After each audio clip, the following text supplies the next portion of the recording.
mulia manusia atau batu? Lebih mulia manusia atau pohon? Lebih mulia manusia atau goa? Allah pernahkah berkalam kepada seorang hamba lewat goa? Siapa hambanya? Siapa hamba yang Allah berkalam melalui goa? Goa di situ ada batu. Siapa? Ashabul Kahfi nggak nyampe makom itu. Nabi Adam enggak. Orang yang masuk ke dalam goa terus berkalam dengan Allah dalam goa siapa? Rasulullah. Rasulullah itu bagi beliau norak itu, beliau langsung diundang ke sana. Siapa tuh? Nabi Musa. Alhamdulillah. Ini bawa Pak. Ini hadiahnya. Allahumma sholli ala ya. Air ngaji. Saksi di akhirat insyaallah ya. Enggak ada benda di sekitar kita kecuali jadi saksi. Mau saksi baik, mau saksi buruk. Baik. Nabi Musa itu media Allah berkalam kepadanya apa?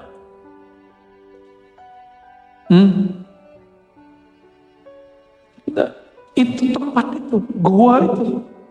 Gua itu batu-batu. Jika Allah bisa berkalam melalui gua, batu-batuan dan segala macam yang ada di situ, waduh gantinya Pak. Rezeki Anda nggak kemana. Ya, fair. Maka Allah berkalam lewat kita itu lebih afdal. Makanya Allah sering berkalam lewat Sayyidina Muhammad SAW kepada sahabat. Ya, dan itu bukan hulul, bukan ittihad, bukan penyatuan. Nggak ada yang bersatu. Masa hamba makhluk bersatu dengan Khalik? Nggak ada. Mana hamba yang dicipta bersatu dengan yang mencipta? Nggak level. Kalau ada orang mengatakan saya bersatu dengan Tuhan, dia kurang ajar. Itu hamba kurang ajar. Su'ul adab kepada Allah Subhanahu wa ta'ala. Bersatu begitu aja kita ogah. Apalagi bersatu dengan Allah. Jadi kalau bertuhan itu harus waras juga. Walaupun makomnya kemana-mana, akal itu penting. Maka akal itu akan berkembang tergantung mengenal dia kepada Allah. Bagaimana dia mengenal Allah Subhanahu wa ta'ala. Tapi perhatikan ini bahasa Arab. Ainul basirah membantu engkau menyaksikan dirimu tiada dengan wujudnya. Masih ada dirimu, tapi tiada. Masih pakai B dengan wujudnya. Berarti masih ada hijab di situ. Nanti akan ada perbandingannya setelah. Wahaqqul basirah, ini yang paling tinggi. Tapi ini tingkatannya lebih dari 70.000. Menurut para ulama kita, di dalam makom ini ada 70.000 makomat di dalamnya. Wallahu a'lam bishawab. Wahaqqul basirah. Lalu hakikat basirah, yushhiduka wujudahu. Kalau tadi, engkau melihat dirimu, tapi engkau tidak menyaksikan dirimu. Tapi masih melihat diri. Kalau yang ketiga ini hakul basirah, engkau tidak lagi melihat dirimu. Yang ada cuma wujudahu, wujud Allah Subhanahu wa ta'ala. Kalau ada orang sampai di maqam ini, terus dia mengatakan wujudullah, baru dia tidak dikafirkan. Tapi kalau belum sampai di sini, apa kata Syekh Abdul Qadir Jilani dalam risalah Al-Ghawsiyahnya yang dikumpulkan oleh Syekhah, seorang perempuan, mursyid perempuan, Faqih Hayat Al-Jailani. Ya. Beliau menulis kitab Al-Futuhat Ar-Rabbaniyah fil Awrad Al-Qadiriyah. Masih hidup. Kitab ini dicetak 2018. Di situ beliau menyebutkan nama-nama ruhani Syekh Abdul Qadir Jilani 1 halaman lebih. Jadi yang ngomongin nama rohani bukan saya aja. Ya, beliau nyebutin nama Syekh Abdul Qadir Jailani berapa? Satu halaman lebih dari 100 nama, lebih kurang. Ya, sekitar itulah. Apa kata beliau? Berkata Syekh Abdul Qadir Jailani, Allah berkalam kepadaku. Syekh Abdul Qadir ini pernah diilhami Allah berkalam-kalam secara rohani. Maka jika ada wali berkalam dengan Allah bukan wahyu, disebut dengan ilham. Kalau wahyu jadi syariat nanti. Maka kalaupun disebut wahyu harus tambahkan wahyu ilhami. Bukan wahyu nubuat, bukan wahyu risalah. Ya, boleh juga disebut wahyu walayah, wahyu kewalian. Tapi itu istilah masih berbahaya. Kita ganti istilahnya dengan ilham. Apa kata sir Allah ke dalam kalbunya? Ya Ghaus al-A'zam. Ya, wahai Ghaus. Jadi panggil beliau dengan Ghaus al-A'zam. Siapa yang mengatakan seperti yang tadi, wujudku wujud Allah gitu ya. Sebelum dia melewatinya, maka dia telah kafir. Itu yang disebut kafir. Ternyata dulu di Aceh pernah terjadi pertengkaran masalah itu. Syekh Hamzah Fansuri udah meninggal, lalu pengikut-pengikutnya buku-bukunya dibakar. Karena fatwa juga seorang mursyid thariqah, tapi lebih sering berdebat. Namanya Syekh Nuruddin Ar-Radiri. Nah, tapi bukan asli Aceh. Keluarin fatwa. Jadi dari dulu sampai hari ini, dan sampai hari ini itu terjadi. Di Aceh itu perdebatannya begitu sampai sekarang. Ya, apa kata Syekh Nuruddin Ar-Radiri? Hamzah Fansuri zindik kafir. Kira-kira begitu. Kalam-kalam Hamzah Fansuri itu zindik dan kufur. Sayangnya orang udah meninggal, gimana mau konfirmasi? Dan saya yakin kalaupun dia hidup dia nggak mau berdebat. Tapi ternyata ini guru kami di kampus sudah wafat, Prof. Azimudi Azra, menemukan satu risalah catatan, ada namanya Syekh Saifur Rijal dari Sumatera Tengah mendebat Nuruddin Ar-Radiri dan kalah debat dia, lalu dia pulang malu pulang ke India, menang Saifur Rijal untuk menjelaskan bab ini sebenarnya. Dan aneh, jadi dari dulu sudah ada mursyid thariqah tidak paham, tidak sampai ke makom ini lalu mengingkarinya, lalu suzon kepada orang yang membicarakannya bahwa mereka tidak sampai wusul kepada makom itu. Emang ada pembahasan di sini bahwa yang sampai cuma Syekh Abdul Qadir, yang sampai cuma Ibnu Athaillah? Kan nggak ada. Apa disebutkan di Quran yang sampai di makom ini hanya Syekh Abdul Qadir? Nggak ada. Abul Hasan Syazili doang, Bahauddin Naqsyabandi doang, Syekh Saman doang, kan nggak ada. Ini makom siapa saja bisa melaluinya, tapi mesti dibimbing oleh ahlinya. Ya. Jadi wahaqul basirah. Jadi ada syu'aul basirah, ainul basirah, haqqul basirah. Syu'aul basirah kalau boleh kita ganti dengan istilah ilmul basirah, setara dengan istilah ilmul yakin, ainul yakin, haqqul yakin, mirip-mirip. Tapi kenapa dia agak tidak gunakan istilah yakin? Karena yakin cuma percaya, kalau basirah melihat. Itu bedanya. Ya, kalau percaya berarti diceritain orang, tapi kalau melihat kita menyaksikan hakikinya. Ya, wa haqqul basirah yushhiduka wujudahu. Kalau engkau diberikan haqqul basirah di atas haqqul yakin, yushhiduka, dia akan membuka pandangan batinmu sehingga engkau tidak memandang kecuali hanya dia.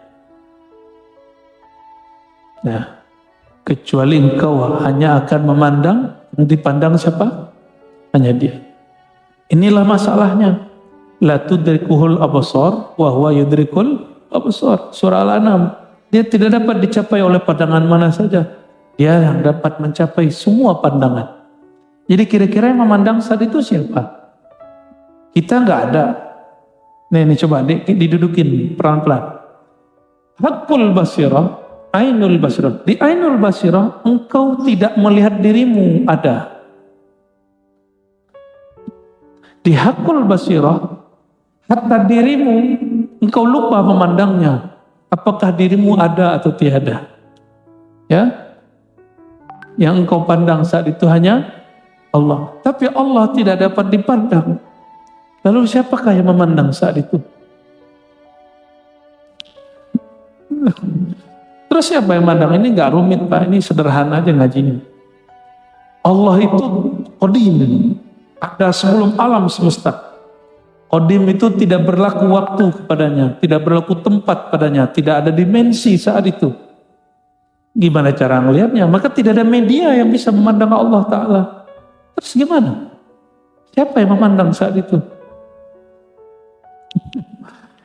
Itulah basic pengajian hikam dulu. Saya menjelaskan ada tauhid uluhiyah, tauhid rububiyah. Ini bukan versi Wahabi. Ya, saya nggak mau tekar dengan Wahabi. Dah cukup. Biar Wahabi jangan repot. Ya, ini uluhiyah versi ahli dzauq, versi ahli tauhid, versi ulama sufiyah. Wa ahlu sunnah wal uluhiyah itu, nih beda uluhiyah kita dengan uluhiyah Wahabi. Uluhiyah menurut ahli dzauq, ahli sufi, ahli tasawuf, menurut para wali-wali Allah, Allah memandang keesaannya dengan dirinya sendiri. Jadi nggak ada selain Allah. Kalau rububiyah, tauhid Rabb, pencipta, Allah menyaksikan keesaan dirinya dengan menzahirkan ciptaannya. Mudah toh? Nggak sulit? Maka si pencipta disaksikan oleh yang dicipta. Apa kata yang diciptakan? Ya Rabbi, wahai Tuhan, wahai penciptaku. Sekarang yang dicipta sudah tiada, hilang, binasa.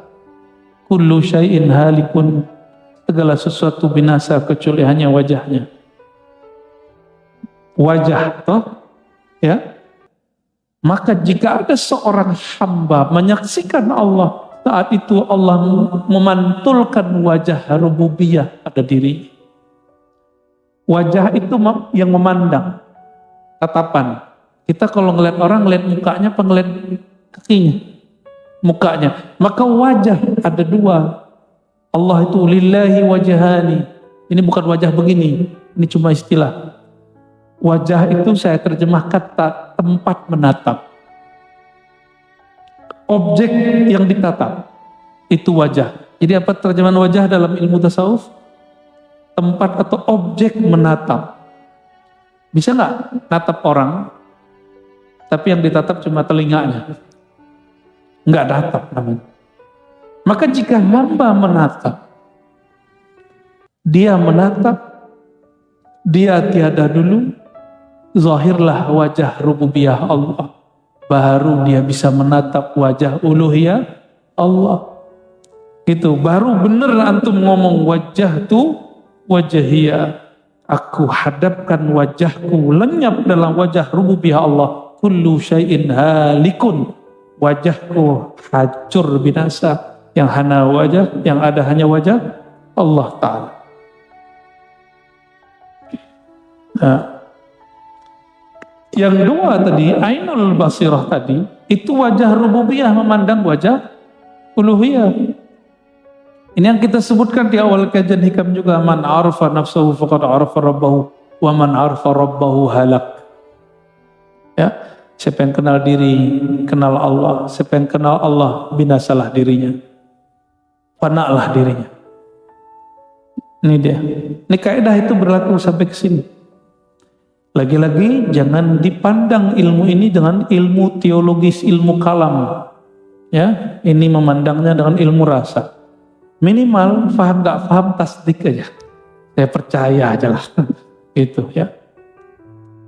Tapi insya Allah separuh dari kalam saya bisa dipaham. Ya, insya Allah. La adamaka wa la wujuduk. Ya.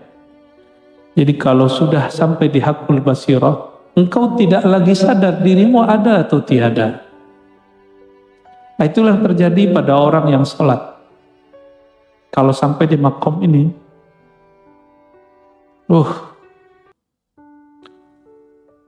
maka orang-orang yang sampai di makom ini taat tidaklah dengan ambisi, terkena maksiat tidaklah perlu terlalu disesali sampai putus asa. Menyesal dalam pengertian tobat wajib, tapi menyesal dalam pengertian putus asa haram. Tuh hati-hati loh, nyesal. Menyesali dosa wajib, tapi menyesali dalam pengertian berputus asa haram. Nah, wali-wali Allah itu, ini yang akan kita tiru. Mereka kalau taat itu nggak nafsu. Jadi kalau pergi ke Masjidil Haram itu jangan nafsu, umroh lagi. Kapan lagi antum memberi kesempatan bagi orang? Coba kalau ada 1000 orang kayak antum, orang Indonesia. 1000 orang tiap hari mikir begitu, tiap hari umroh. Itu bid'ah kata Imam Nawawi. Ya. Kalau nggak ketemu nasi sama antum udah sebut saja Kalab Ar-Razi bid'ah gitu. Bid'ah dalam bab adab, bukan bid'ah dalam fikih. Bab adab. Ya, mana adab kita? Ngasih kesempatan orang. Ya. Begitu juga kalau di Raudhah. Emang kalau nggak duduk di Raudhah, antum nggak dekat sama Rasulullah. Hah? Lama-lama di Raudhah boleh, nggak apa-apa. Kalau lagi ada tugas rohani. Tapi kalau nggak ada, selesai hajat 2 rakaat, sholat sunat 2 rakaat, mau tambah 4 rakaat lah, jalan. Ada sunnah setelah itu, yaitu nyapa beliau. Kita pikirkan ada ratusan, ada puluhan ribu orang di belakang. Beramal tidak dengan nafsu. Ya, sayangnya saya nggak punya travel ya. Kalau nggak ajak antum umroh nggak pakai nafsu. Allahumma sholli. Nggak usah tawarin travel sama saya ya.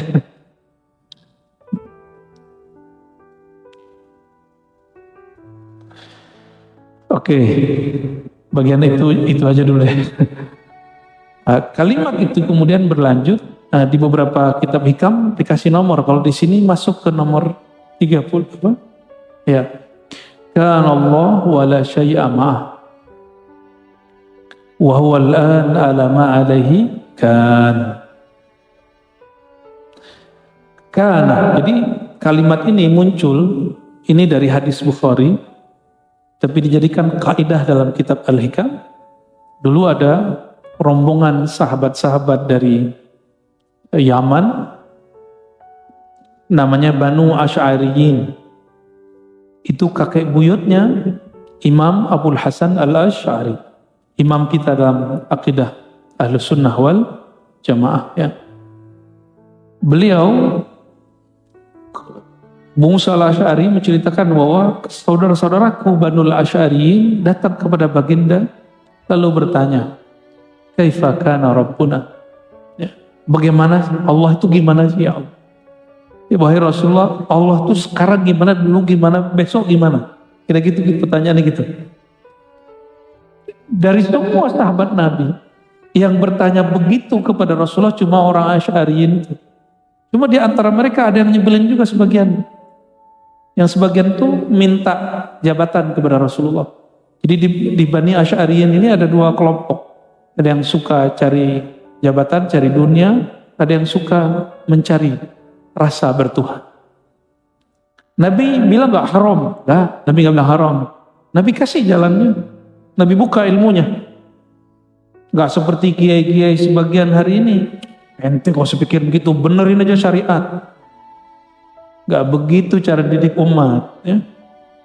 Umat kalau bertanya jangan dipatahkan sekali, gak berkembang akalnya.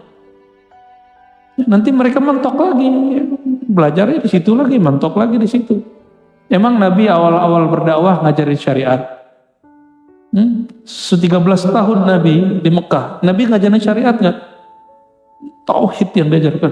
Tauhid itu di ilmu kita disebut ilmu hakikat. Syariat, tarekat, hakikat, ma'rifat. Bab nomor 3 itu isinya tauhid dari awal sampai akhir.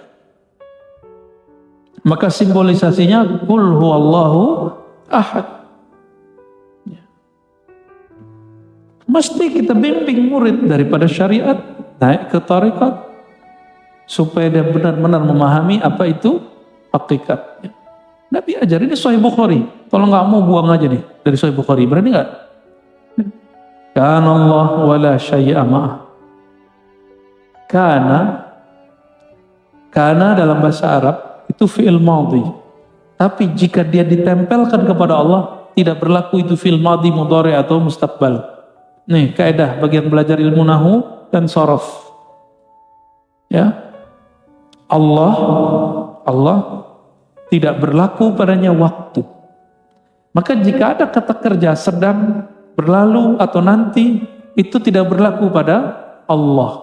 Jadi mau dipakai kata kerja apa saja kepada Allah, itu hukumnya qadim. Hukumnya apa? Qadim. Kana Allah, adalah dia Allah. Wala syai'a ma'ah. Adalah Allah dulu ada, tidak ada bersama dia. Begitu. Dulu Allah ada, itu terjemahan versi tasrif fi'il madhi. Kita sudah jelasin barusan.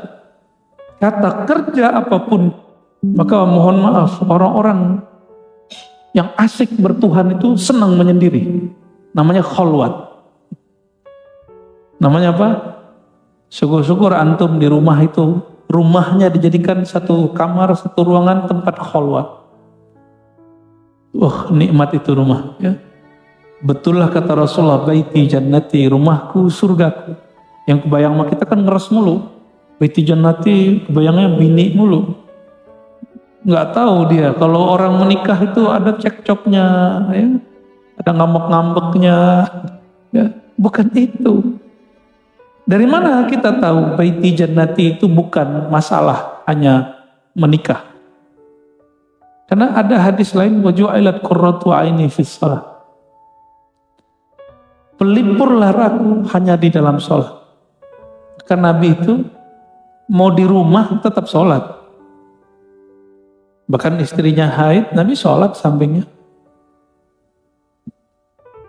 Ya, tapi kalau yang bab nikah itu lain babnya. Nanti ada masanya kita jelasin itu. Ya. Nabi nikah, Nabi menggauli istrinya, tapi itu dihitung zikir, itu ada lagi ilmunya itu. Ya. Itu ilmunya nggak berat, cuma ilmunya vulgar. Ya. Belum boleh dibuka itu ilmu. Nanti bapak jadi doyan kawin pak, bahaya ntar ibu-ibu demo mas saya ntar. Padahal itu hak bapak kan. Begitulah hidup pak. Kana Allah wala syai'a ma'ah. Allah itu ada sendiri. Dulu dia sendiri, sekarang dia sendiri, besok dia sendiri. Karena dulu, sekarang dan nanti tidak berlaku padanya. Ya. Kalau Allah begitu, ini yang disebut dengan konstan. Allah itu maha konstan. Jadi kalau orang belajar ilmu eksak, mereka menemukan hukum konstan. Tapi dia belum ketemu dengan zat yang maha konstan. Allah Subhanahu wa ta'ala. Mereka sudah ketemu lambang tak terhingga. Tapi baru ketemu lambangnya. Apa bedanya dengan ahli kalam? Ahli kalam ketemu dalil Allah tak terhingga itu. Tapi belum ketemu dengan yang tak terhingga itu. Maka orang yang kolbunya betul-betul menghadap wajah kolbiahnya, menghadap ke wajah rububiyah Allah, ilmunya nggak perlu pakai ngafal. Jadi karena ilmu dia langsung dari nur rububiyahnya Allah Subhanahu wa ta'ala. Tapi sebelum sampai ke situ ya baca dulu lah. Baca wajib. Karena ayatnya pertama turun Iqra, itu wajib. Ya. Wa huwal an ala ma alaihi kan. Dia itu sekarang ada sebagaimana dulu dia ada dan tidak berlaku kepadanya hukum ruang dan waktu. Itu maknanya.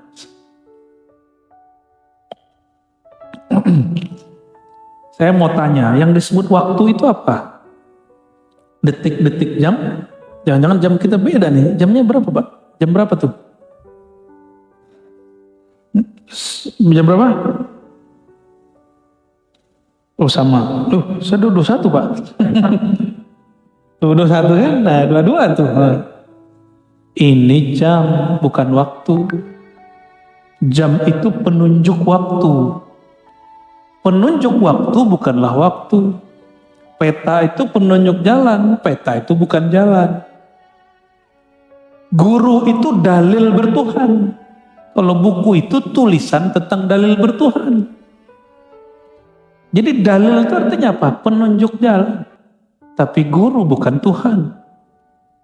Rasulullah itu dalil bertuhan. Tapi Rasulullah bukanlah Tuhan.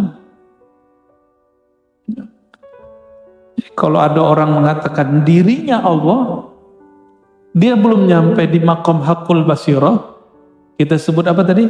Ente kurang ajar. Suul adab ente.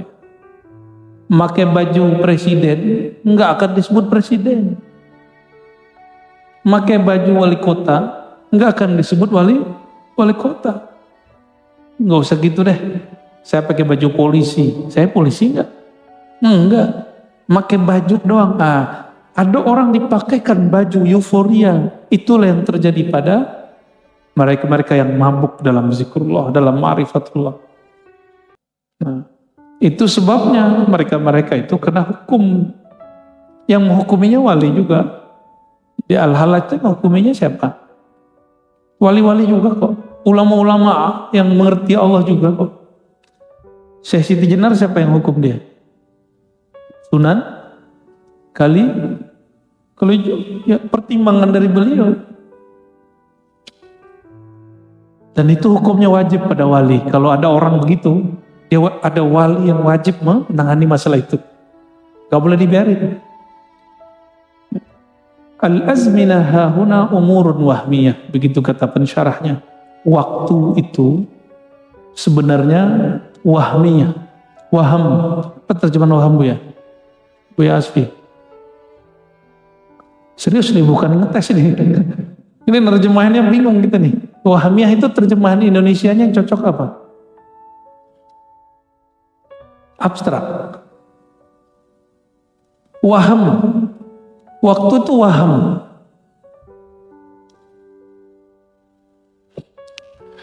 Ntar ya, di loading dulu. Nyari kalimat yang pas di Indonesia. Kalau ilusi ya mirip. Cuma kalau boleh digunakan, wahmiyah itu subjektif. Waktu itu subjektif. Antum hadir malam ini. Berasa dari tadi bentar atau lama? Udah berapa menit kita? Udah hampir 1 jam? Ada berapa?